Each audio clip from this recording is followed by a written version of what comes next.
코드를 수정하기 전에 문법부터 공부해야 되니까 자, 프로젝트 내비게이터로 가서 플레이그라운드 파일을 하나 추가할게요.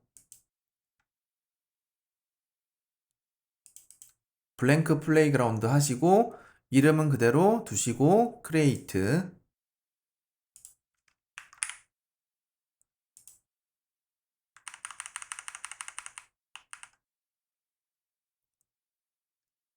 먼저 반복문부터 공부할게요. 이름 그대로 코드를 반복해서 실행할 때 사용하는 거고요. 스위프트는 for문과 while문 두 가지를 제공하고 있어요. for문부터 보면 문법은 이런 형태를 가지고 있어요. for라는 키워드 다음에 루프 상수가 오는데 루프 컨스턴트 이거는 조금 뒤에 다시 볼게요. 다시 보고 그 다음에 in 키워드가 오고 그 다음에 범위가 와요. 이거는 반복할 범위겠죠. 이거는 앞에서 공부한 범위 연산자로 만들면 되고요. 이어서 코드 블록이 와요. 코드 블록 안에 포함된 코드가 범위만큼 반복해서 실행되는 거죠. 예를 들어서 범위를 1에서 10까지로 지정을 했다면 블록에 있는 코드가 10번 반복되는 겁니다.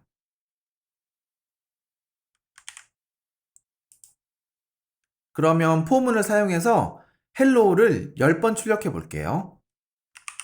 자, for 다음에 루프 상수가 오는데 지금은 그냥 i라고 쓰고 넘어갈게요. 그 다음 in 범위 연산자로 1에서 10까지의 범위 그리고 블록에서 print hello 이렇게 블록에서 프린트를 한 번만 작성하면 돼요. 코드를 실행하면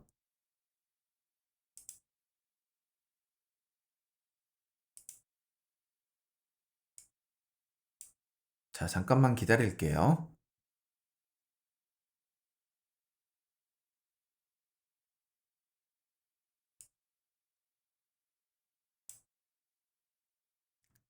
여기에서 프린트를 한 번만 호출하고 있지만 블록 자체가 10번 반복되는 거니까 이렇게 헬로우가 10번 출력돼요.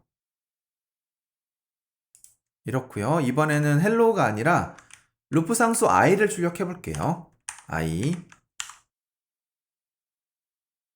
그러면 1에서부터 10까지의 수가 표시되고 있죠. 루프 상수는 뭐냐면 범위에서 현재 회차에 해당하는 값 지금 1에서 10까지 반복하는 거니까 맨 처음에 코드를 실행한다면 범위는 1이겠죠. 그러면 1이라는 숫자가 루프 상수로 전달이 되는 거고요. 우리가 이름을 i로 했으니까 i라는 이름으로 접근할 수 있는 거예요. 그리고 루프 상수는 이렇게 블록 안에서 여기를 보통 body라고 하는데 body에서 사용할 수 있어요. 그리고 블록에 있는 코드가 모두 끝나면 다음 반복 회차가 시작돼요. 그러면 1이 1 증가해서 2가 되고 이 값이 루프 상수로 전달되고 다시 body가 실행되는 거죠. 이런 과정이 10번 반복되는 거예요. 그래서 이렇게 1에서부터 10까지의 숫자가 순서대로 출력되는 거죠. 자, 여기에서 어퍼 바운드를 100으로 바꾸고 실행해 볼게요. 그러면 자, 이렇게 1에서부터 100까지의 숫자가 출력되죠. 1에서 1씩 증가하는 값이 매 회차마다 반복 상수로 전달되는 거고 그래서 1에서 100까지 출력되는 거예요. 이제 어떤 역할을 하는지 아시겠죠? 그러면 이거를 부를 때 왜 하필 반복 상수라고 할까요? 반복 변수라고 할 수도 있는데 여기에서 body에서 값을 바꿔볼게요. 이런 식으로 바꿀 수 없죠? 메시지를 보면 상수라고 나와요. const 이렇게 값을 바꿀 수 없는 상수로 전달되니까 반복 상수라고 부르는 거예요. 루프 컨스턴트. 문법에서 이유 없이 붙어 있는 이름은 없습니다. 그래서 이름을 보면 기본적인 것들은 쉽게 유추할 수 있어요.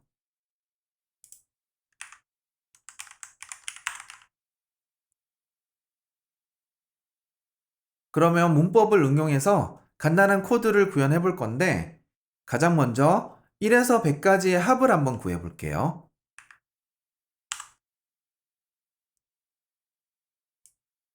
자, 먼저 합을 누적할 변수를 하나 만들어서 0으로 초기화하고요. 반복상수로 1에서 100까지의 숫자가 순서대로 전달되죠. 그래서 sum이라는 변수에 누적을 하는 거죠. i를. 그 다음에 마지막에서 프린트를 하죠. sum을 출력해 보면 자, 이렇게 1에서부터 100까지의 합이 나와요.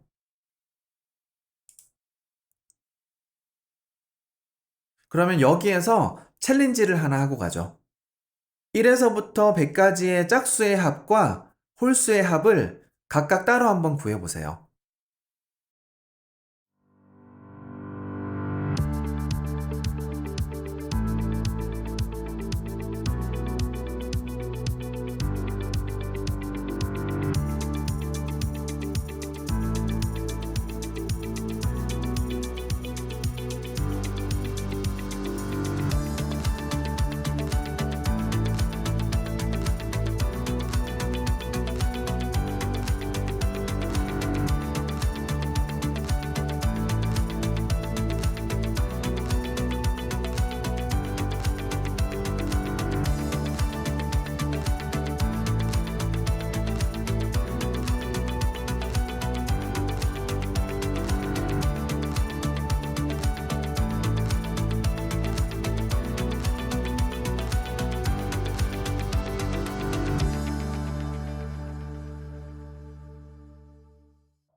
같이 한번 해볼게요.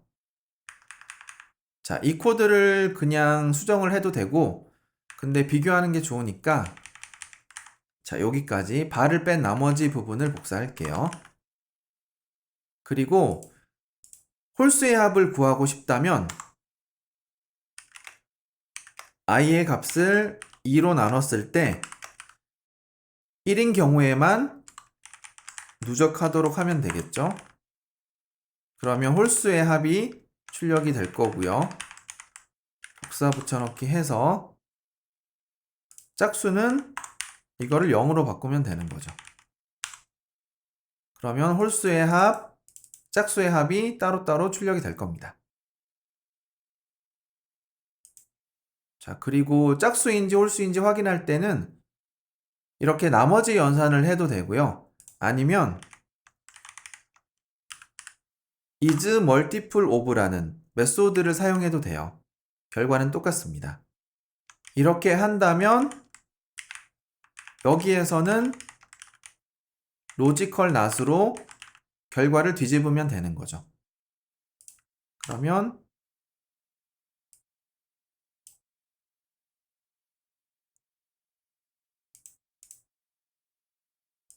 자, 결과는 똑같습니다. 자, 챌린지를 하나만 더 해볼게요. 이번에는 조금 어려울 수도 있는데 구구단을 출력하는 프로그래밍을 공부하다 보면 필수로 나오는 문제예요. 구구단을 출력하는 걸 해볼 건데 조금 어려울 수도 있습니다. 자, 이런 식으로 출력되게 하는 게 도전 과제입니다. 2단부터 9단까지 자, 2단부터 9단까지 이렇게 출력되도록 코드를 한번 만들어 보세요.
같이 한번 해볼게요.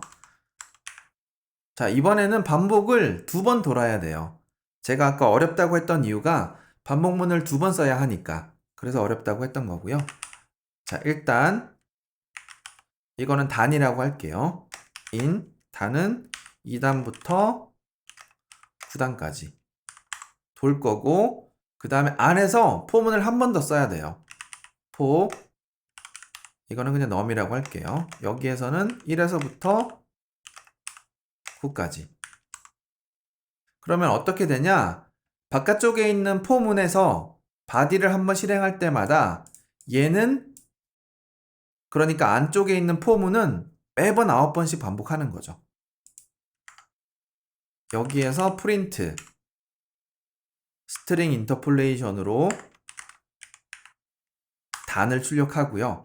그러면 2, 3, 4, 5, 6, 7, 8, 9 이렇게 출력이 될 거고, 곱하기 오른쪽에 오는 숫자는 num으로 하면 되고, equal 두 수를 곱한 결과 단 곱하기 num, 이렇게 하고 실행을 해보면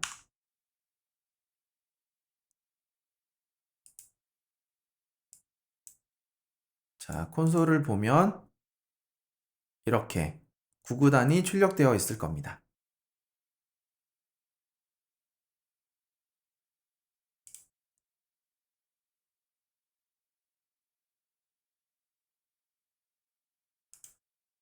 포문은 이렇고요. 그 다음은 배열을 볼게요.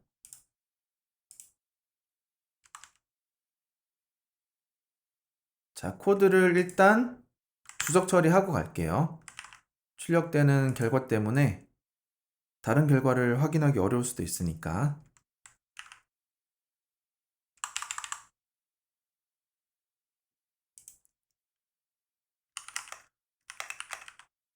이렇게 하면 상수에 하나의 숫자가 저장되겠죠? 만약에 숫자를 여러 개 저장하고 싶다면 어떻게 해야 할까요? 이렇게 하는 건 안 되고요. 배열로 저장해야 돼요. 배열로 저장을 할 때는 이렇게 스퀘어 브래켓을 쓴 다음에 저장하고 싶은 값을 콤마로 나열하면 됩니다.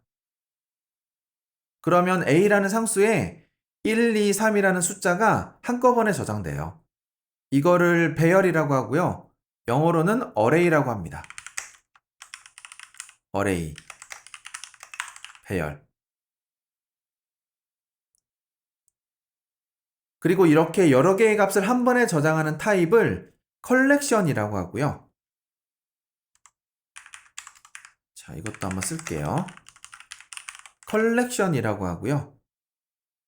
배열도 컬렉션 중에 하나고, 컬렉션에는 딕셔너리와 셋도 있어요.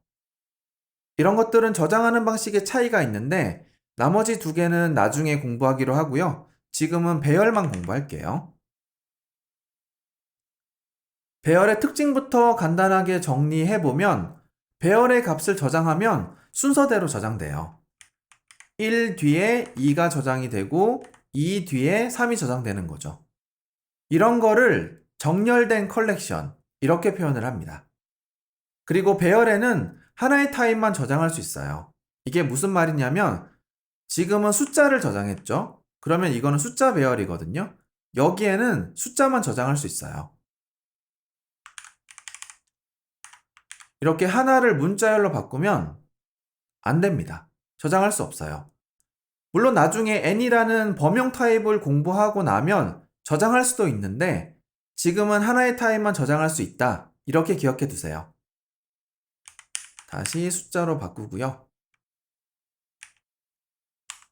배열에 저장된 값을 읽을 때는 인덱스를 사용해야 돼요. 그리고 인덱스는 0부터 시작을 합니다. 그래서 숫자 1의 인덱스는 0. 자, 얘는 인덱스가 0이고 얘는 1이고 얘는 2입니다. 이런 식이고요. 자, 배열의 이름을 쓴 다음에 스퀘어 브래켓을 쓰고 여기에서 인덱스 0을 쓰면 이게 첫 번째 값에 접근하는 거예요. 이렇게 하면 1이 표시되죠. 1이 출력되고요. 첫 번째 값. 다시 1을 전달하면 이번에는 2가 출력되죠. 프로그래밍을 처음 공부할 때 인덱스를 많이 혼동하는데 인덱스는 0부터 시작한다는 거 꼭 기억해 두세요. 인덱스는 0부터 시작합니다. 그러면 이제 포문과 배열을 한번 합쳐 볼게요. 아까는 여기에 범위가 왔었죠? 이렇게 배열이 올 수도 있어요.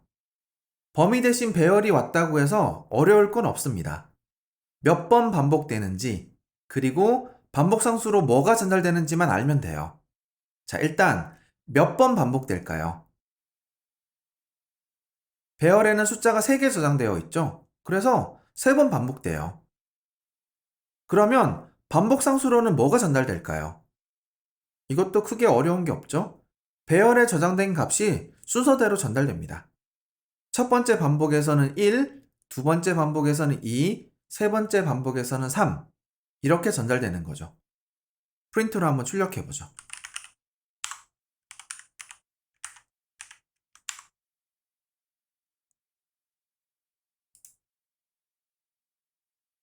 자, 이렇게 결과가 제대로 안 나오면 스탑을 눌렀다가 다시 한번 실행하시면 돼요. 이렇게 1, 2, 3이 순서대로 출력될 겁니다. 이번에는 배열을 만들어서 1에서 100까지의 숫자를 채워 볼게요. 일단 빈 배열을 만들 때는 이렇게 스퀘어 브래켓 사이에 값이 아니라 저장하고 싶은 값의 타입을 쓰고 지금 int라고 할게요. 그 뒤에 괄호를 붙이면 돼요. 그리고 이거를 변수로 선언하고 있죠. 앞이 바니까. 여기에서 잠깐 챌린지 하나 하고 갈게요. 빈 배열을 만들어서 1에서 100까지의 숫자를 채우려고 하는 거거든요. 그러면 배열을 변수로 선언한 이유가 뭘까요? 스스로에게 설명해 보세요.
상수는 한번 값을 저장하고 나서 바꿀 수 없죠.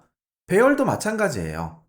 빈 배열을 만든 다음에 여기에 숫자를 채워야 하는데 이거를 상수로 선언해 버리면 빈 배열로 굳어버리고 새로운 값을 추가하거나 삭제하는 게 불가능해져요. 그래서 배열을 만들고 나서 나중에 값을 추가하거나 삭제하고 싶다면 반드시 지금처럼 변수로 선언해야 돼요. 이제 1에서 100까지 반복하면서 배열의 숫자를 저장하면 돼요.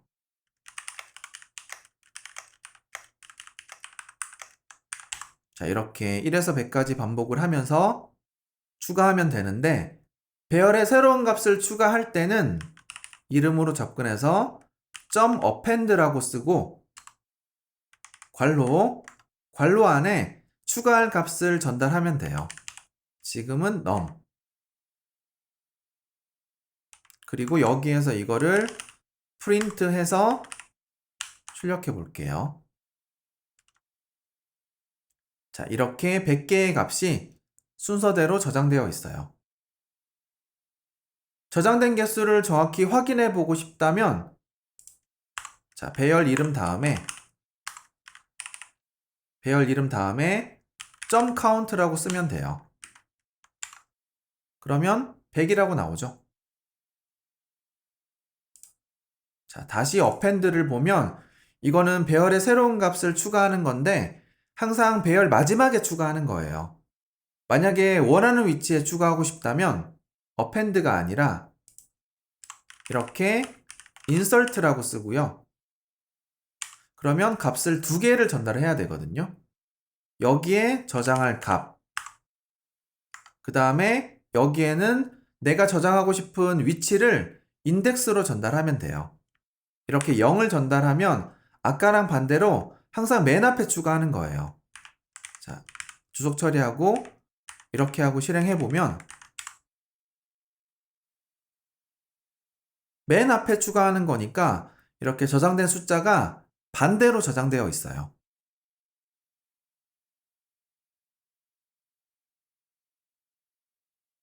자, 여기에서 또 하나 챌린지를 하고 갈게요.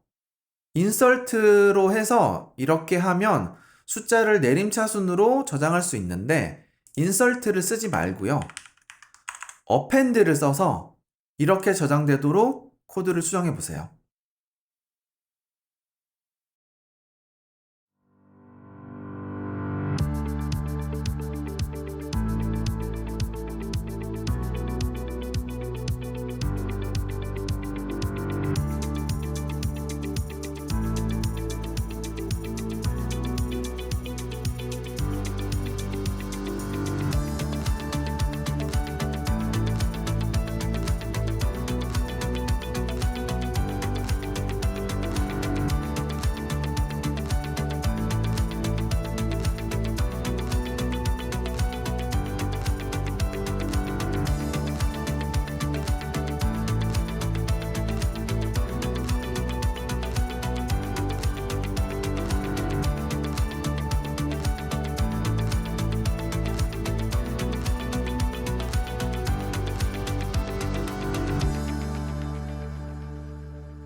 append는 항상 뒤에 추가하니까 100에서부터 내림차순으로 저장하려면 100부터 순서대로 저장하면 돼요. 그러면 범위를 뒤집으면 되겠죠. 자, 범위를 감싸고요. 범위를 뒤집을 때는 reversed 이렇게 하면 된다고 했었죠. 그 다음에 실행해 보면 자, 이렇게 append로 100에서부터 1까지 내림차순으로 정렬할 수 있어요. 그러면 이렇게 범위를 뒤집어서 append로 저장한 코드랑 범위를 그대로 두고 insert로 맨 앞에 추가한 코드랑 어떤 차이가 있을까요? 분명히 차이가 있겠죠? 배열에 저장하는 정수는 크기가 8바이트, 그리고 개수는 100개밖에 없어요. 요즘은 CPU도 빠르고 메모리도 크기가 거의 기가바이트 단위여서 실제로 차이를 느끼기는 어려워요. 하지만 이거를 이론적으로만 본다면 배열 앞에 추가하는 방법이 훨씬 느립니다. 자, 훨씬은 이론적인 측면에서 그렇다는 겁니다. 실제로는 우리가 차이를 느끼기 어려워요. 이론적으로 훨씬 느린 겁니다. 앞에서 추가하는 방식이. 앞에서 배열의 특징을 설명하면서 값을 순서대로 저장한다고 했었죠. 실제로 메모리에도 순서대로 쭉 일렬로 저장이 돼요. append로 추가하면 그냥 마지막 공간 뒤에 새로운 공간 하나만 추가하면 되겠죠. 반대로 맨 앞에 추가한다면 이때도 그냥 앞에 새로운 공간 하나만 추가하면 될까요? 이렇게 된다면 좋겠지만 배열의 시작 부분은 바뀌지 않아요. 그래서 이미 저장되어 있는 값들을 한 칸씩 뒤로 옮긴 다음에 새로운 값을 저장하는 거예요. 그래서 값을 이동시키는 데 필요한 시간만큼 더 느려지는 거죠. 이런 방식으로 동작하기 때문에 이론적으로는 가급적 append를 사용하는 게 좋아요.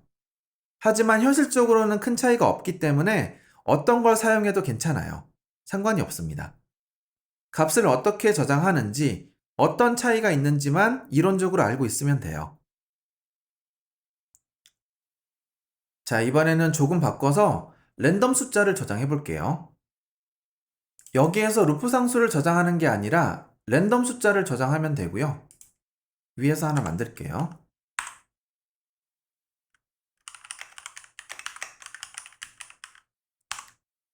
범위는 1에서 20까지로 할게요. 그리고 이 코드에서는 루프 상수를 쓰지 않거든요. 그냥 이대로 둬도 되는데 안 쓰는 건 생략하는 게 좋아요.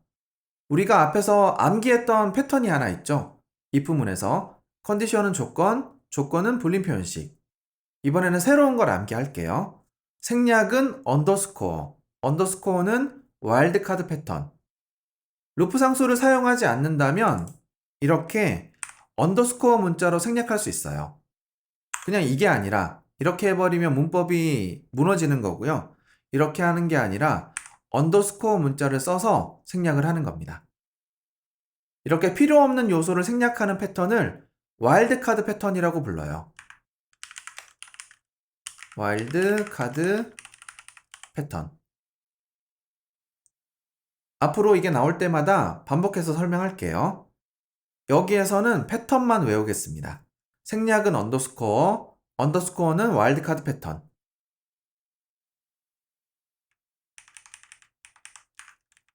자, 코드를 실행해 보면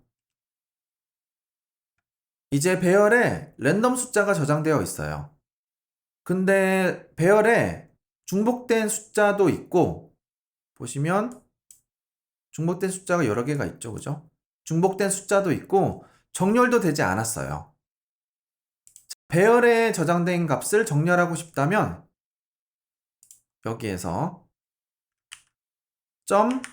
.sorted 이렇게 쓰면 돼요. 그러면 이렇게 오름차순으로 정렬돼요. 반대로 내림차순으로 정렬하고 싶다면 sorted 한 다음에 by 라고 쓰고 이렇게 하면 돼요. 그러면 큰 숫자부터 저장이 될 겁니다. 정렬이 될 겁니다.